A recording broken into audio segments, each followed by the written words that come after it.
My father slid a court summons across the Thanksgiving table and called me a thief in front of 30 people. Navy blazer. Pressed shirt. My mother already crying beside him. Every relative in that room waiting for me to fall apart. I picked up the envelope. Opened it. Read it. Set it down next to my plate. Then I reached under my chair, pulled out my own envelope, and placed it on the table. His was fake. Mine wasn't. That's the moment my father's world started coming apart. But to understand how we got there, I need to take you back 8 months, to the week we buried my grandfather. My name is Shiloh. I'm 32. A registered nurse from Donaldsonville, Georgia. Population 2,700. The kind of town where everyone knows your maiden name, your credit score, and what you brought to the church potluck last Easter. My grandfather, Henry Wilson, died on a Tuesday in March. 84 years old. Pneumonia. I drove 3 hours to the funeral home the day I got the call, because Henry wasn't just my grandfather, he was the person who raised me. Taught me to read on his front porch. Took me fishing every summer at Lake Seminole. When I got into nursing school, he mailed me a card with a $50 check. The memo line said, "Proud of you, Shy." Nobody else called me that. But the last 3 years of his life, I barely heard from him. I called, he didn't answer. Sent letters, birthday cards, Christmas notes. Nothing came back. I told myself he was getting older. I carried that weight quietly. At the funeral, Randall delivered a eulogy that could have won an award. Tears, cracked voice, the whole performance. After the service, he gathered the family in the hallway, straightened his tie, and said, "Dad left everything to me. The house, the savings, all of it." That was his final wish. No one questioned him. I almost didn't either. But something about the way he said it sat wrong. Too smooth. Too rehearsed. Let me back up 10 years, because none of what happened at that table makes sense without this part. I was 22. Fresh out of nursing school. Student loans already eating me alive. My father called one Sunday and said he needed my signature, just a cosigner on the mortgage. Temporary. 6 months, maybe less. My mother dabbed her eyes. We could lose the house, Shiloh. So I signed. 6 months became a year. A year became 5. 5 became 10. Every time I brought it up, my credit's not there yet. You want us on the street? And my mother would cry, every single time, like clockwork. Here's what that signature cost me. I couldn't qualify for my own mortgage. Couldn't get a decent car loan. My credit score bounced between 580 and 620 because Randall was late on payments, sometimes 60 days, and never told me. I found out from a credit monitoring alert at 2 in the morning. I called him. He said, things were tight. I handled it. He handled it with my name. 2 weeks after the funeral, I sat Randall down and said it plainly. "Dad, I need my name off that mortgage this year." He leaned back. "Now is not the time. I just buried my father." "I know. But this has been 10 years. He stood up so fast the chair scraped the floor. "You want to talk about lawyers? Sue your own parents? Go ahead. See how that looks." I hadn't mentioned lawyers. He added that himself. Within 3 days, 4 relatives had contacted me with the same story. Shiloh is ungrateful. Shiloh wants to take the house. Nobody called to ask my side. Then Randall called one last time, voice flat and cold. "If you keep pushing, everyone's going to know what you really did with his money." I had no idea what he meant. But I could hear it. He was already building a story. I sat in my car after a 12-hour night shift and did the math. If Randall stopped paying the mortgage, the bank would come after both of us. Foreclosure. My credit would crater. My hospital ran credit checks. A foreclosure could flag a review. I could lose my job. If I took over the payments, $1,800 a month on a rural Georgia nurse's salary, I'd be broke in 18 months.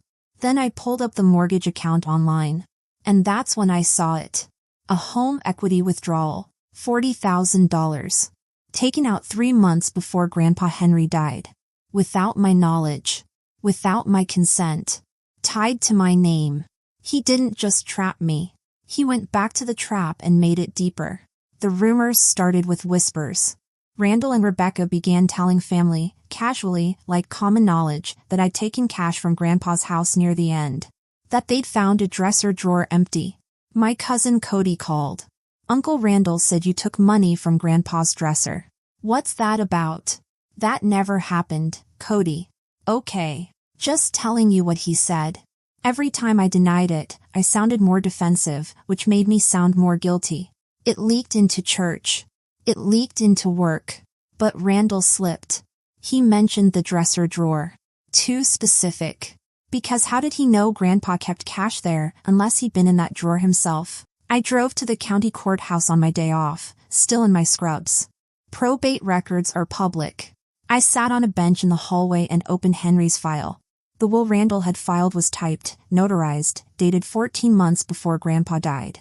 I leave all real and personal property to my son, Randall Wayne Wilson. I read it twice. Then I looked at the signature. I'd seen his handwriting hundreds of times. The H had a particular lean to it. The W always finished with a long trailing stroke, shaky but consistent. The signature on this will was close. But it wasn't his. Too upright. Too careful. Like someone copying something they'd only seen a few times. I opened my phone. Typed, forensic accountant near me. Diane Holloway had an office above a hardware store in Bainbridge, about 25 minutes north. 15 years tracing money through estates and fraud cases. I booked the appointment at 2 in the morning before I could talk myself out of it. 4 months later, 2 weeks before Thanksgiving, she placed a bound report on the desk between us. The signature on the filed will doesn't match. I compared it to 17 verified documents. It's not his hand. She flipped to the financials. Henry's savings had held $280,000 at death. The house appraised at $190,000. Total estate, roughly $470,000. After probate closed, Randall had withdrawn $350,000. $120,000 paid off his personal credit card debt. $85,000 went to a truck loan. $60,000 transferred to an account under Rebecca's name. $45,000 paid a contractor for home renovations. $40,000 withdrawn in cash. Untraceable. He forged the will and took $350,000, I said. Diane nodded. Once I compile this into a formal report, it becomes something you can't walk back. Do it. My grandfather used to mention his sister Cora. Cora's got more sense than the rest of us combined. 74 years old, lived alone in Quitman. Hadn't come to a family dinner in 9 years, some falling out with Randall that nobody ever explained. I found her number in Grandpa's old address book. Called on a Thursday evening. She picked up on the second ring. Miss Cora, this is Shiloh, Henry's granddaughter. Silence. Then, softly, Henry told me you'd call one day. She invited me over that Saturday and handed me a yellowed envelope at the door. Inside was a handwritten will. Henry's real handwriting. Shaky, leaning, unmistakable. Witnessed by 2 neighbors. Dated 5 years before his death. Everything divided equally among 4 grandchildren, Shiloh, Daniel, Cody, and Mallory. Cora sat down heavily. Randall came to your grandpa's house every week those last 3 years. Told Henry you didn't want to see him anymore. Said you'd moved on. My grandfather didn't stop calling me. Randall stopped him. 3 years of silence that was never silence at all. 2 weeks before Thanksgiving, Daniel called at 10:14 at night. Voice low, rushed. 2 months earlier, he'd gone to grab his drill from the garage. Came through the side door. Didn't hear him come in. Dad said, she can't prove anything. The will is filed. It's done. Mom said, but what if she gets a lawyer? And Dad said, then we go louder. We make her the villain. Nobody's going to believe her over us. Daniel, tell me you recorded that. I hit record the second I heard them. He sent the file while we were still on the phone. Randall's voice, muffled through a garage wall, but every word clear. She can't prove anything. The will is filed. It's done. But what if she gets a lawyer? Then we go louder. We make her the villain. Why didn't you tell me sooner? Long pause. Because I was scared. They're my parents too. I understood that. Fear doesn't always look like shaking hands. Sometimes it looks like 2 months of silence with a recording you don't know how to use. Thank you, I said. That took guts. The estate attorney, Dean Clark, had a small office on Main Street in Albany. Wood-paneled walls, a UGA diploma, a handshake that meant something. I laid everything on his desk: Diane's forensic report, Cora's handwritten will, the probate file, and Daniel's recording. 40 minutes of silence. Then, this is fraud. Forged signature, falsified probate filing, misappropriation of estate assets. You have standing to challenge the will and file a civil claim. If the DA picks it up, it could go criminal. I'm not suing anyone yet. I just need to be ready. He assembled everything into a large manila envelope and sealed it. If you ever need to use this, it speaks for itself. That evening I called Aunt Cora. Would you come to Thanksgiving at Shirley's? Long pause. I haven't been to a family dinner in 9 years. I know. For Henry. I'll be there. He called a few days before. No, hello. Thanksgiving at Shirley's. You're coming. I'll think about it. No. You will be there and you'll apologize. Apologize for what? For what you stole. In front of everyone. I didn't steal anything, Dad. Then you won't mind proving it. See you Thursday. He hung up. 20 minutes later, my mother texted, 4 paragraphs, words like healing and closure, ending with, your father just wants to resolve this privately. Privately. In front of 30 people. I learned later he'd called 10 extra relatives who normally skipped Thanksgiving. He wanted the room full. Not witnesses to truth. Witnesses to the performance. I texted him back one word. Coming. Aunt Shirley's house on Riverside Court. White ranch style, black shutters, American flag on the porch. Paper turkeys on the front door. Inside, 3 long tables pushed together. 32 place settings. Turkey and cornbread dressing before I even cleared the doorway. I stepped in and the room shifted. Half-second pause in conversation. Heads turning. Everyone here had already picked a side. Randall sat at the head of the table. Navy blazer, pressed shirt. Rebecca beside him in a cream sweater, eyes already glistening. He saw me and smiled. Not warmth. Satisfaction. The smile of a man who's already rehearsed the next 2 hours. Aunt Cora slipped in through the side door 15 minutes later and sat at the far end. Most people didn't even recognize her. 9 years is a long time. Daniel was mid-table, staring at his empty plate. I set my bag under my chair. The envelope pressed against my ankle. 20 minutes in, Randall tapped his knife against his water glass. The room went quiet in layers. Adults first, then teenagers, then the kids at the folding table. Someone turned down the football game. He stood, placed both hands on the table, and looked around like a man about to deliver a sermon. Before we go around and say what we're thankful for, I need to address something that's been weighing on this family. He glanced at Rebecca. She dabbed her eyes right on cue. Most of you have heard the rumors. I wish I didn't have to do this publicly, but our daughter left us no choice. After my father passed, we discovered a significant amount of money missing from his accounts. We traced it. And the evidence points to one person in this room. He turned to me. 32 faces followed. Our daughter Shiloh is a thief. And we have proof. Shirley's hand went to her mouth. Randall reached into his blazer, produced a white envelope, and walked it slowly around the table until he was standing right beside my chair. This is a court summons. We are suing you for the return of our father's money. I picked it up. Opened it. It looked real at first glance, county court header, my name on the defendant line. But I'd spent 4 months sitting across from a real lawyer. No case number. No clerk's stamp. Wrong font. Regular copy paper, not filed stock. It was a prop. I set it down gently next to my plate. Randall crossed his arms and waited for me to crack. I looked up at him. Are you done? I stood slowly. No rush. I want everyone here to remember one thing. I didn't start this. Dad did. I faced him directly. One question. In front of everyone. Did Grandpa Henry write that will? Of course he did. You're sure? Are you calling me a liar in front of my whole family? I didn't answer. I let it sit. Then I reached under my chair and placed the manila envelope on the table right next to his fake summons. Randall stared at it. Thick. Sealed. Real. Something shifted behind his eyes, just a flicker. Funny, I said. So do I. His smile disappeared. Not slowly. All at once. I unsealed the envelope. Rebecca stopped crying. 32 people leaned forward. I pulled out the first page and held it up. This is a side-by-side comparison of the signature on Dad's probate will and 17 verified signatures from Grandpa Henry. Tax returns, bank documents, a vehicle title.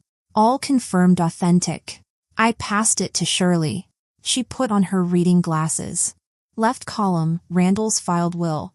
Right column, Henry's real handwriting, the leaning H, the long trailing W, that same slight shake I'd seen on every birthday card and letter my whole life. The signature on Randall's will was stiff, upright, careful. A copy made by someone trying too hard. Shirley's lips parted. She passed it to Uncle Roy without a word. A forensic accountant examined these samples. Her conclusion, the signature on the probate will is forged. That's a lie. Randall's voice came out louder than he meant it to. You paid someone to make that up. I'm not asking anyone to believe me. I'm asking you to look. The page moved down the table. Uncle Roy held it up to the light and slowly shook his head. I pulled out the second document. This is Grandpa Henry's real will. His own hand. Witnessed by 2 neighbors. Dated 5 years before he died. I read the key line aloud. I leave all real and personal property to be divided equally among my 4 grandchildren, Shiloh, Daniel, Cody, and Mallory. Not Randall. His grandchildren.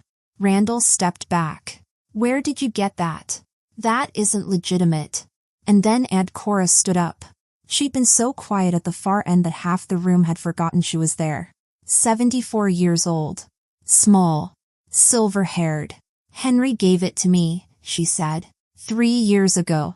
Sat me down at my kitchen table, handed me this envelope, and said, keep this safe, Cora, because I don't trust my own son. Nobody breathed. Randall went to your grandpa's house every week those last 3 years. Told Henry that Shiloh didn't want to see him anymore. Cut off the phone calls. Returned the letters. She looked at me. Henry died thinking his granddaughter had forgotten him. The silence that followed wasn't confusion. It was 32 people recalculating everything they'd been told. Randall's face went white. Rebecca whispered, "Oh, God." I pulled the last page. After probate closed, Dad withdrew $350,000 from Grandpa's accounts. No emotion. Just numbers. $120,000, Dad's personal credit card debt. $85,000, his truck loan. $60,000, transferred to Mom's account. $45,000, contractor for home renovations. $40,000, cash. Untraceable. $350,000 that belonged to 4 grandchildren. Not one son. Randall grabbed the back of his chair. That's my father's money. He left it to me legally. No, Dad. He left it to us. You forged his will to take it. The room was so still I could hear the clock on Shirley's mantel. Roy's wife quietly pushed her chair back. Shirley folded her napkin, placed it beside her plate, and slid her chair out. Just inches. But it meant everything. Uncle Roy turned in his seat. Randall. Is this true? Randall looked at him. At Shirley. At Rebecca, who had stopped crying and was staring at the table like it might swallow her. He didn't answer. His eyes swept the room for someone still on his side. He found no one. She's manipulating all of you. These are fabricated. Then explain the money, Dad. $350,000. Where did it go? Mouth open. Closed. Open again. Nothing. That's when Daniel stood up. Every head turned. Quiet Daniel. 28 years old. The one who never took sides. Phone in his hand. I heard them. 2 months ago. In the kitchen. They didn't know I was in the garage. He looked at Randall, then Rebecca. Dad said, she can't prove anything. The will is filed. It's done. Mom said, but what if she gets a lawyer? And Dad said, then we go louder. We make her the villain. Nobody's going to believe her over us. Randall's voice dropped. Daniel, don't. Daniel set the phone on the table and pressed play. Randall's voice filled the room, muffled through a garage wall. Every word landed clean. She can't prove anything. The will is filed. It's done. But what if she gets a lawyer? Then we go louder. We make her the villain. The recording ended. Randall sat down heavily, like his legs had just quit. Rebecca said, barely above a whisper, I told you this would happen. Not grief. Not shame. Anger aimed directly at Randall. She'd known. She'd warned him. And now the whole room knew she'd known too. Nobody ate dessert. People left in waves. Most didn't say goodbye to Randall. Cody gripped my hand on the porch. We'll talk this week. Mallory caught me by the driveway. If that will is real, and I think it is, we were all robbed. Within a week, Cody and Mallory had retained their own attorney and filed to reopen the estate. I didn't file. They made that decision themselves. I gave them the information. They acted on it. There's a difference, and it matters to me. Cody and Mallory's attorney reviewed Randall's fake summons. No case number, no clerk's stamp, not on record with any court in Georgia. Your father tried to intimidate you with a document that has the legal weight of a restaurant menu. Dean Clark sent Randall a certified letter 9 days after Thanksgiving, refinance the mortgage and remove Shiloh's name within 60 days, or face a civil lawsuit including damages for the unauthorized $40,000 home equity withdrawal. Randall didn't fight it. He refinanced in 5 weeks. I was in the hospital break room eating a granola bar when my phone buzzed. Short email. My name removed from the mortgage. Effective immediately. I walked out to my car, sat with the engine off, and cried. Not from joy. From the release of something I'd carried so long I'd stopped noticing the weight. 10 years of someone else's debt tied to my name. Gone in 5 weeks. My credit score started climbing.